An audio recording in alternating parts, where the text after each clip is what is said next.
So guys, last year I made a video where I disclosed how much money I made in all of 2016 from both Google AdSense and Amazon affiliate links. That's how a lot of tech YouTubers make their money.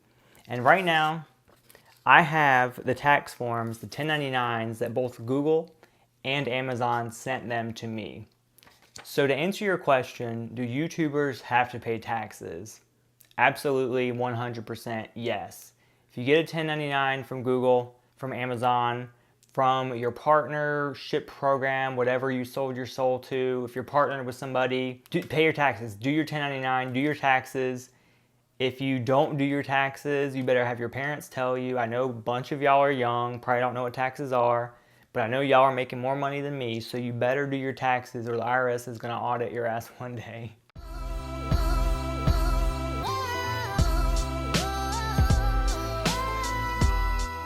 So how do you pay your taxes? You know, you've Googled or are just curious how tech YouTubers or how YouTubers pay taxes. So for example, here is my 1099 from Google AdSense. I cut off my personal information right here, but here's everything else. I'll just let you look at that for just a second. That's good. If you want to look at it much longer, you can just pause the video and go back. So what you saw from it, the 1099 is a 1099 miscellaneous. In option number 7, they put non-employment compensation.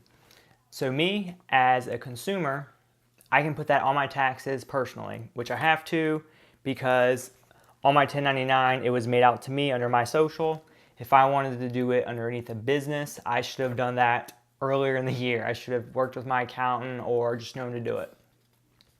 Also, before I go on, let me show you my Amazon one as well.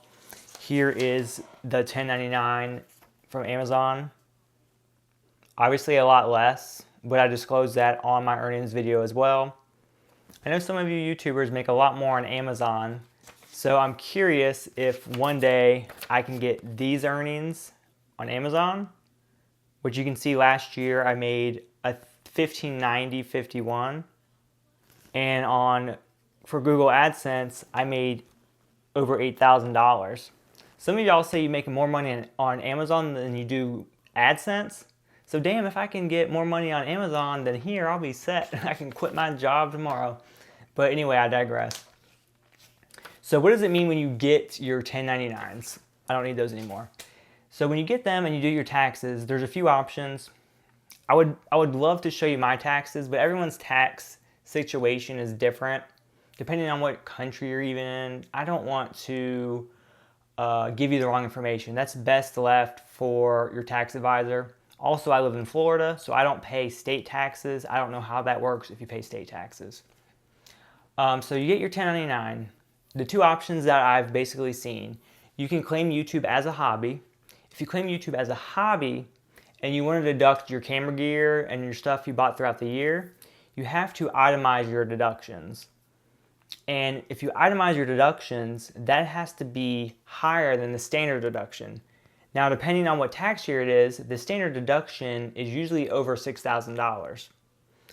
So if you didn't spend at least $6,000 on your gear, you can't claim, you're better off claiming standard deduction, not itemizing.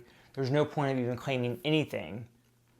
So why would you do that to begin with?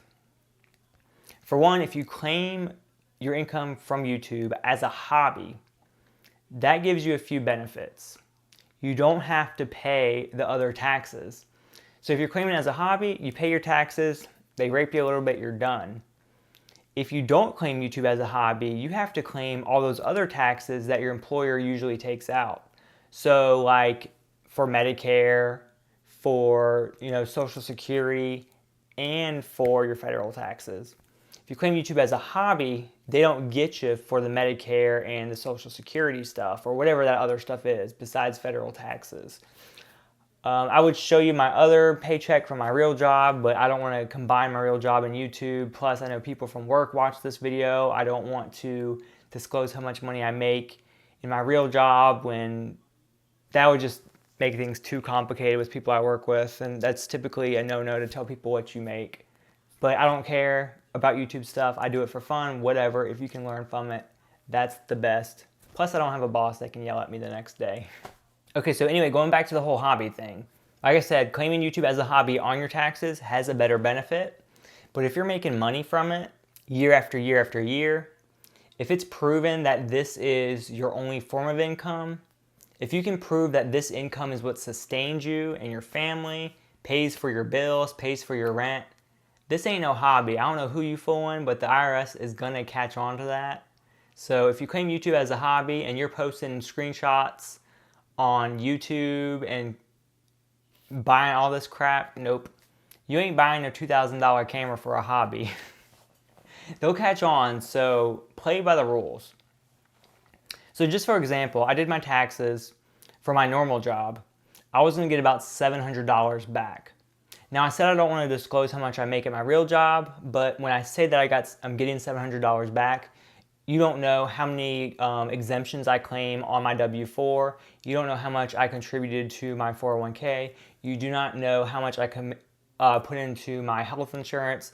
So me saying I'm getting $700 back on my taxes means nothing as far as my gross income. You have no idea what it is. Who cares? So anyway, I was going to get $700 back for my taxes. I put in my money from YouTube as a hobby.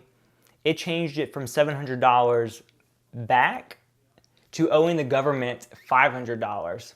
Quite a big bill, but considering you just saw I made about $10,000 on YouTube, that's not that bad at all. But I was looking into it. I initially did claim YouTube as a hobby. I went back on the tax forms. I was just doing it through H&R Block.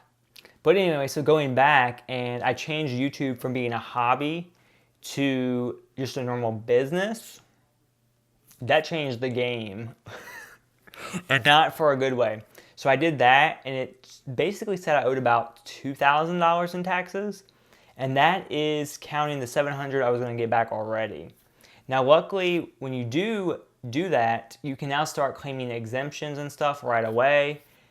Itemizing versus standard deduction for your personal taxes makes no difference at all, which is the best part. So if you spend a lot of money on YouTube, like if you're that type of person that basically spends everything that you make, then this could be good. And you can also claim your office space as a deduction if you claim YouTube as like your form of income, not as a hobby, which is good, good, good. You can also claim like stuff you bought, like your internet, if you can prove you use that fully for YouTube. If you use your phone, if you can prove you use it fully for YouTube, stuff like that.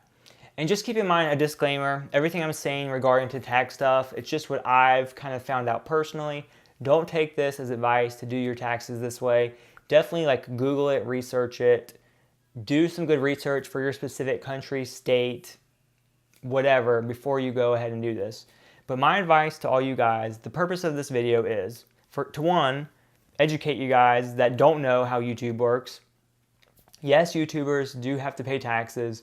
No, they don't just get free money from YouTube and everyone and not have to pay the government. They pay the government like everyone else. And if you're a YouTuber that's watching and if it's never paid taxes, shame on you, because you live in the United States, possibly, or whatever country you're in, you should pay taxes. Like, just because you're not being forced to doesn't mean you shouldn't be or you won't get in trouble. If YouTube or someone sends you a 1099, they also sent one to the government, and the government knows when you don't give them their money, trust me, and one day they'll let you know about it. Also, one thing to keep in mind for you guys that aren't making as much money on YouTube, Google will not send you a 1099 unless you make at least $600. So I wouldn't worry about doing your taxes if you made less than that. Somewhere I've read that no matter what you make, you're still required to report it to the IRS.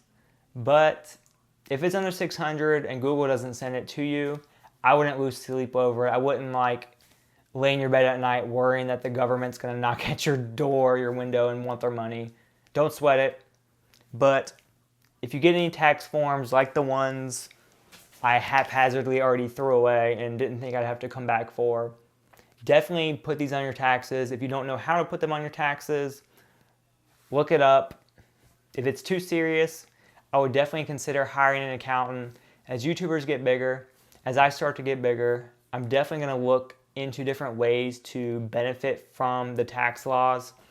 Currently, I'm filing my taxes as myself, like Jeremy Judkins, the person, is filing his taxes this way. But for 2017 or maybe 2018, I haven't really decided yet.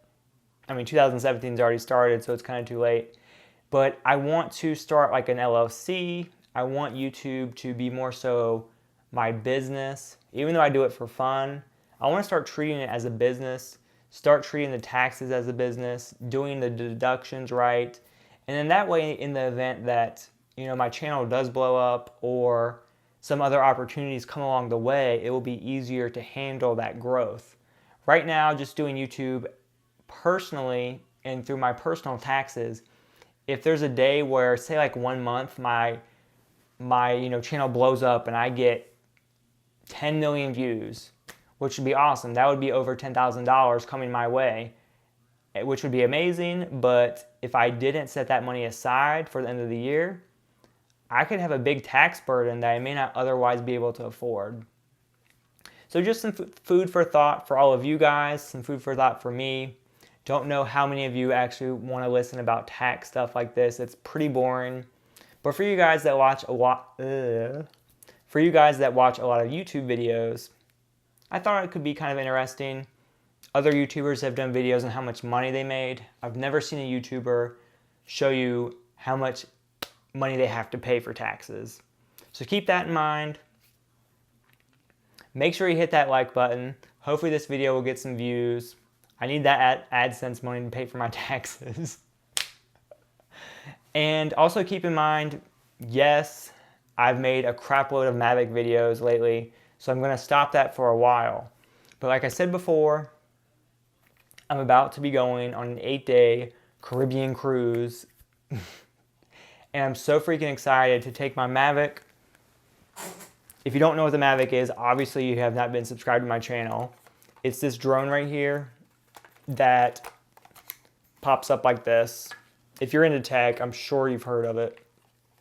But anyway, the benefit of this thing is that it does this. So when I go on a cruise, I can easily just pack it in a bag. It can go with my DSLR. So now I can take this awesome drone with a 4K camera, fly it on these islands that I would never dream of spending more than a few hours on. And now I can get all this great footage, see all these cool views and vantage points and areas I would never see in the time frame I normally be there. Like when you're on a cruise, when you stop at a port, you're there for like maybe 8 hours max. Especially when you consider the amount of daylight you have. So I'm super excited. I have the Mavic. I now have 4 batteries. And considering these batteries are $90 a piece, you have to realize how excited I am. Like I was willing to spend that much money so I can capture some amazing content. And I can't wait to share it with you guys. So anyway, what I'm getting is that I don't want to overwhelm you guys with Mavic Pro footage because I realize I've given you a lot. So I'm going to slow it down. I go on my cruise next week. It's an 8-day cruise, so I'll be back the week after. So expect the most amazing Mavic Pro video you've ever seen in your life coming soon. But for right now, no more Mavic videos in the meantime, so you guys don't get tired of them and start unsubscribing from me, because I know it's been a little obnoxious for you guys that don't really care about the drone. Anyways, I'm rambling. This video has probably been way too long, and I will have to see you later. Bye.